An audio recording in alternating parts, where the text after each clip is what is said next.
अस्सलाम वालेकुम friends, welcome to Mubas kitchen. இன்றைக்கி நம்ம பார்க்கக்கூடிய ரெசிபி ரோட் சைடு காளான் மசாலா.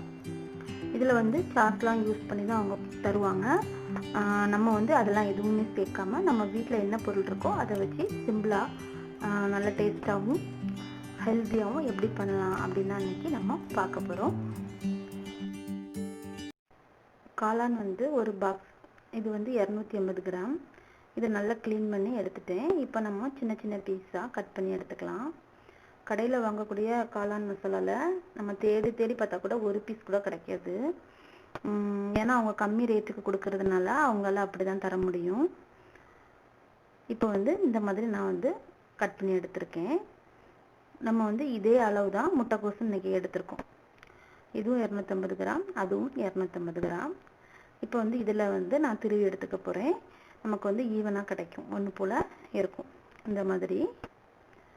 இப்போ வந்து நமக்கு ரெண்டுலேயுமே வந்து கழுவி எடுத்துருக்கிறதுனால அதில் ஈரம் இருக்கும்.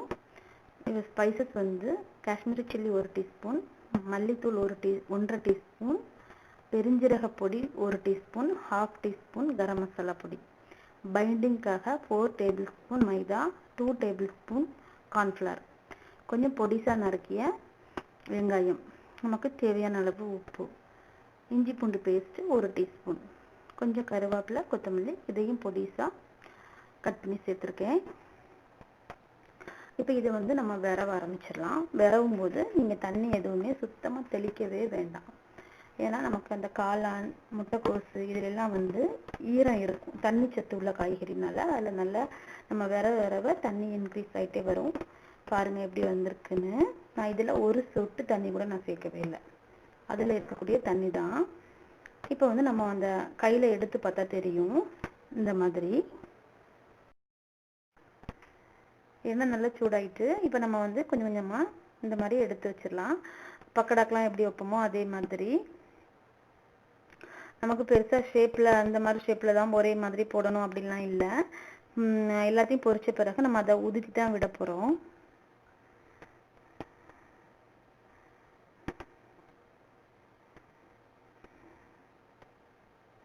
இப்போ ஒரு பக்கம் வெந்துருச்சு, நம்ம வந்து திருப்பி போட்டுக்கலாம். திருப்பி போட்ட பிறகு நம்ம ஃப்ளேம் வந்து மீடியமாக வச்சோம்னா உள்ளே நல்லா வெந்து நல்லா கிறிஸ்பியாக கிடைக்கும். இந்த மாதிரி நமக்கு வந்து ஈவனாக கிடைக்கும். இப்போ இதை எடுத்துடலாம். இப்போ வந்து இதில் ஒரு டிஷ்யூ பேப்பர் எடுத்து வச்சுருக்கேன். நமக்கு எக்ஸ்ட்ரா இருக்க எண்ணெயெல்லாம் வந்து அது வந்து அப்சர்வ் பண்ணிக்கும். இந்த மாதிரி மீதி இருக்க எல்லா பேட்ச் நம்ம வந்து போட்டு எடுத்துடலாம். ஃபுல்லாக எல்லாத்தையும் எடுத்துகிட்டே இருந்தோம்னா நமக்கு வீடியோ லென்த்தாக போயிட்டே இருக்கும்.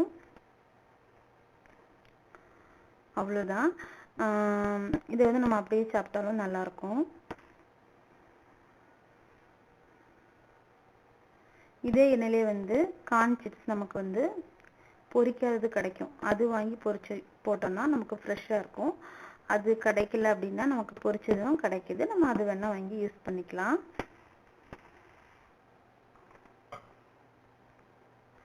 அவ்வளோதான். 1 டேபிள் ஸ்பூன் எண்ணெய் விட்டுருக்கேன். இதில் ஒரு 4-5 பல் பூண்டு நல்லா பொடிசாக கட் பண்ணது ஃபஸ்ட்டு நம்ம அதை போட்டு கொஞ்சம் அது வதங்கணும்.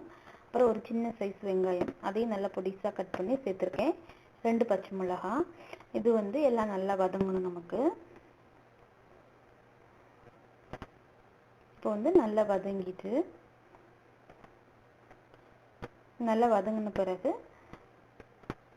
1/4 டீஸ்பூன் மஞ்சள்தூள், ஒரு 3/4 டீஸ்பூன் வந்து காஷ்மீரி சில்லி, 1 டீஸ்பூன் வந்து மல்லித்தூள். காஷ்மீரி சில்லி இல்லைன்னா நம்ம நார்மல் சில்லி பவுடரும் சேர்த்துக்கலாம். இது வந்து நமக்கு வந்து கொஞ்சம் கலர் கொடுக்கும், அதுக்காக தான் இதை நான் சேர்த்துருக்கேன். கூட வந்து ஒரு 2 டேபிள் ஸ்பூன் மாதிரி தண்ணி விட்டுருக்கேன். நமக்கு அந்த பச்சை ஸ்மெல்லாம் வந்து எண்ணெயில் போடும்போது டக்குன்னு நமக்கு கரிஞ்சிரும். அதனால இந்த மாதிரி கொஞ்சம் தண்ணி சேர்த்தோம்னா நமக்கு அது கரெக்டாக இருக்கும். இப்போ இந்த ஸ்டேஜில் வந்து 2 தக்காளி நல்லா மிக்சியில் ஃபைன் பேஸ்ட்டாக அரைச்சது. இதுக்கு கூட நான் ஜாரை கலந்த தண்ணி தான் சேர்த்துருக்கேன். இப்போ இது வந்து நமக்கு அந்த பச்சை ஸ்மெல் நல்லா போகணும். தக்காளியோட அந்த பச்சை ஸ்மெல்லாம் போய் நமக்கு நல்ல ஒரு திக்காக வரது வரைக்கும் நல்லா கொதிக்கட்டும். இதுக்கு தேவையான உப்பு போட்டிருக்கேன். இப்போ இது நல்லா நமக்கு வந்து கொதிச்சுட்டே இருக்கட்டும். கார்ன்ஃப்ளவர் மாவு வந்து 1 டேபிள் ஸ்பூன் எடுத்து நம்ம தண்ணி விட்டு நல்லா கரைச்சி எடுத்துக்கலாம்.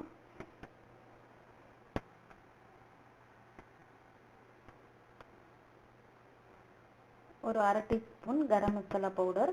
இது நம்ம ஃபைனலாக சேர்க்கறதுனால இன்னும் ஃப்ளேவர் நல்லாயிருக்கும். கொஞ்சம் கொத்தமல்லி இலை.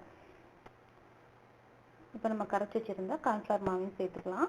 இது சேர்த்த உடனே நமக்கு அந்த கிரேவி வந்து டக்குன்னு வந்து திக்காயிடும். ரொம்ப திக்காக இருக்கிற மாதிரி இருந்ததுன்னா கொஞ்சம் தண்ணி சேர்த்துக்கலாம். இப்போ டேஸ்ட்டு ஃபைனலாக எப்படி இருக்குன்னு நம்ம செக் பண்ணிக்கலாம்.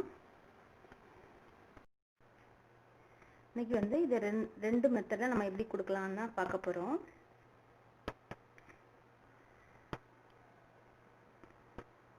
நல்ல கிறிஸ்பியாக நல்ல ஜூஸியாக வேணும் அப்படிங்கிறவங்களுக்கு நம்ம வந்து எப்போ சர்வ் பண்ணணும்னு நினைக்கிறோமோ அந்த டைமில் இந்த மாதிரி உதுத்தி விட்டுக்கணும். விட்டுட்டு இதுக்கு தேவையான சூப்பு வந்து நம்ம விட்டுக்கலாம்.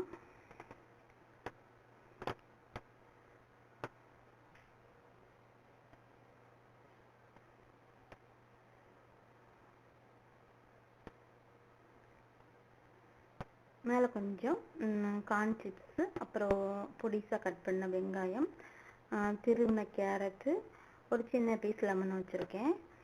அப்புறம் கொஞ்சம் கொத்தமல்லி இலை. நம்ம இதில் வந்து தக்காளி எல்லாமே சேர்த்துருக்கறதுனால புளிப்பு டேஸ்ட் எல்லாமே கரெக்டாக இருந்தது. எக்ஸ்ட்ரா புளிப்பு வேணுங்கிறவங்க இந்த லெமன் வந்து புளிஞ்சு விட்டுக்கோங்க. ரொம்ப டேஸ்ட்டாகவும் சூப்பராகவும் இருந்தது.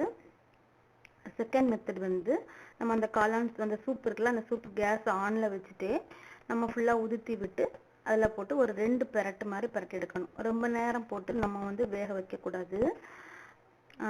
இது வந்து எப்படி இருக்கும் அப்படின்னா நல்லா சாஃப்டாகவும் கொஞ்சம் ஜூஸியாகவும் இருக்கும். அது கிறிஸ்பியாக இருக்கும். அதே மாதிரி நம்ம அந்த கார்ன் சிப்ஸ் இருக்க வெஜிடபிள்ஸ் எல்லாம் போட்டு கொடுக்கலாம். இதுவும் நல்லாயிருக்கும். இந்த வீடியோ வந்து உங்களுக்கு பிடிச்சிருக்கும்னு நினைக்கிறேன். நீங்களும் ட்ரை பண்ணி பாருங்கள். எப்படி வந்ததுன்னு உங்களுடைய ஃபீட்பேக்கை எனக்கு கமெண்ட்டில் சொல்லுங்கள். இப்போ தான் நம்ம சேனலை ஃபஸ்ட் டைம் பார்க்குறவங்க சப்ஸ்கிரைப் பண்ணுங்கள். இன்ஷா அல்லாஹ் இன்னொரு ரெசிபியோட பார்க்கலாம். அஸ்ஸலாமு அலைக்கும்.